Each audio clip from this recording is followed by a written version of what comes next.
As a champagne lover, there is nothing I love more than being introduced to a new producer. There is a wide array of champagne producers out there, some of them great, some of them not so great. But when I'm introduced to one that I don't know that turns out to be a great one, I get really excited. And I get even more excited when I find out that it's actually pretty reasonable as well. And one of the reasons it can be so reasonable is that it is coming from an area called the Côte de Bar. Now, this is in the southernmost area of Champagne, and I will fully admit that this is not the flashiest or showiest of them. I mean, especially when you compare it to places like Côte de Blanc or the Montagne de Reims. These are two areas that are really known for those big, flashy champagnes that we've all heard of. The Côte de Bar has sort of been this hidden secret for a while, and champagne aficionados will know that it's been a hidden gem or hidden secret for a while because it tends to be a place that people ignore, but a lot of the great champagne producers are starting to pay attention to. One in particular being Cedric Bouchard. And if you know those wines, you know they're number one, impossible to get your hands on. And number two, when you do find them, they're incredibly expensive. But one of the hallmark characteristics of those wines is this laser focused precision that is coming out of these Pinot Noir and Meunier based champagnes. And that is what we have here, a champagne that is mostly made from Pinot Noir. It is a Brut champagne, and my goodness, does it give you everything that we want out of a Pinot based champagne? So on the nose, you should be getting all of those great sort of cherry, brambly characteristics. I mean, it's always kind of crazy to me that I can smell a white champagne like this, but still get all of these really great red fruits, right?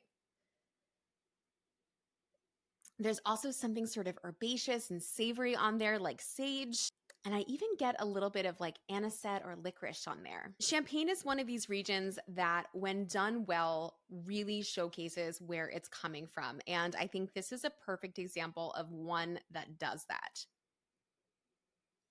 If you love champagnes that are really kind of pull you forward, but have depth and have character almost in the way that a great red Burgundy has, or white Burgundy for that matter, this is going to be a fantastic, fantastic champagne for you. It's got laser focused precision, but you still feel this intensity to it, this structure. It doesn't feel citrusy and kind of round and opulent in the way that maybe a Blanc de Blanc might feel. Instead, it really gives you all of those great Pinot characteristics of having intensity and focus, a little bit of mushroom character, and this zippy freshness that just seems to keep electrifying you even as I'm continuing to talk now. Now, this is by no means a fruity champagne, and I want to be clear about that because I think sometimes when you lean with those characteristics or descriptors, people start to think, oh, this is kind of a sweet champagne or it's very fruit forward. It's not. I think those are descriptors that we use to showcase the difference between what you might find in somewhere like the Côte de Blanc versus somewhere like the Côte de Bar. But those notes are there. And when I think about champagnes that can really take you all the way, I'm thinking about a champagne like this when it comes to food, of course. So when I'm thinking about a champagne that can take us from all of our snacks when we're starting to eat all the way through dishes like roast chicken, I really love a Pinot Noir focused champagne. I love a champagne that has structure, that has muscularity to this, but is also super fresh and drinkable at the same time.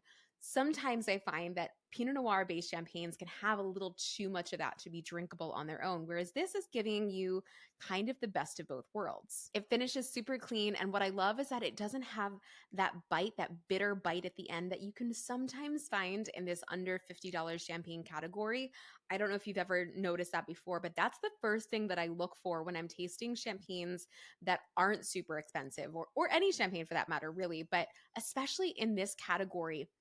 This is what I find kind of differentiates a good champagne from a great champagne, is that really nice clean finish. And you should notice that at the end, as it's finishing up, just really nice and soft, no bitterness at the end. The fruit continues and it just kind of like pops off. It's so lovely. It's so delicious.